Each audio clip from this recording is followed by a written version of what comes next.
तिएननमेन square की घटना के आज 32 साल हो चुके हैं, लेकिन आखिर ये घटना हुई क्यों थी?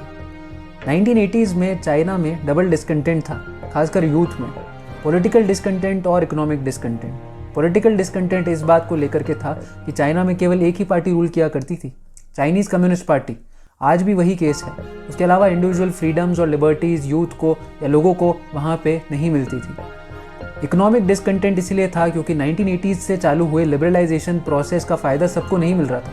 खासकर जो लोअर स्ट्रेटा के लोग थे, वहाँ पे जॉब लॉसेस देखने को मिल रहे थे। इन्फ्लेशन की दर बढ़ती जा रही थी। 1988 में आते आते वो 30% तक चली गई।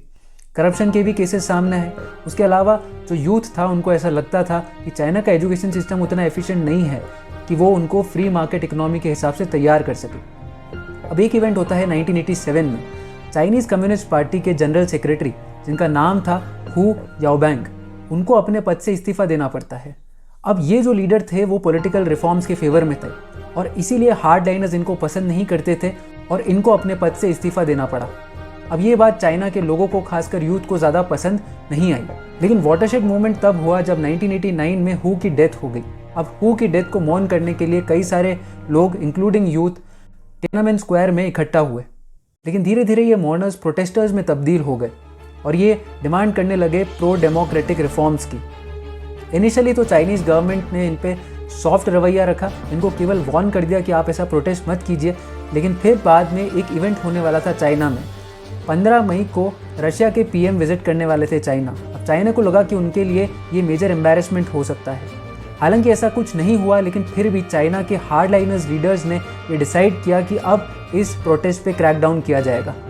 तो क्रैकडाउन किया जाता है किस तरीके से? 20 मई को बीजिंग में लगा दिया जाता है मार्शल लॉ और मार्शल लॉ के तहत मिलिट्री ट्रूप्स को यहाँ पे मोबिलाइज कर दिया जाता है। अब इसके बाद प्रोटेस्टर्स में भी थोड़ा एग्रेशन आता है। वो और भी ज़्यादा एग्रेसिवली प्रोटेस्ट करते हैं। वो एक मूर्ति बनाते हैं स्टैचू ऑफ लिबर्टी के लाइन्स पे, जिसको कहा जाता है गॉडेस ऑफ डेमोक्रेसी, और उसको माओ जेडोंग की स्टैचू के सामने वो प्लेस कर देते हैं। लेकिन 4 जून को सिचुएशन एस्केलेट हो जाती है और मिलिट्री इन पीसफुल प्रोटेस्टर्स पे फायर ओपन कर देती है और कई 100,000 लोगों की यहाँ पे हत्या हो जाती है। 10,000 से ज़्यादा लोगों को यहाँ पे अरेस्ट कर लिया जाता है। वर्ल्ड वाइड इस इंसिडेंट को कंडेम किया जाता है। यूनाइटेड स्टेट्स इकोनॉमिक और डिप्लोमेटिक सैंक्शंस लगाता है चाइना पे। आज भी चाइना में इस इंसिडेंट के अगेंस्ट सेंसरशिप है। कोई इसके बारे में बात नहीं कर सकता, इसको कहीं प्रिंट नहीं कर सकता, सोशल मीडिया या मीडिया पे इसका रेफरेंस नहीं दे सकता। लेकिन ये इवेंट एक बड़ा सिग्निफिकेंट इवेंट है, क्योंकि हो सकता था कि अगर ये प्रोटेस्ट सक्सेसफुल होता तो चाइना थोड़ा सा ज़्यादा डेमोक्रेटिक होता। और साथ ही में इसी इंसिडेंट के बाद चाइनीज़ कम्युनिस्ट पार्टी में हार्ड लाइनर्स की पकड़ और भी ज़्यादा बढ़ गई और आज तक भी यहाँ पे वन पार्टी रूल है और फ्रीडम को सप्रेशन की टेंडेंसीज वहाँ के रूलर्स में रहती है।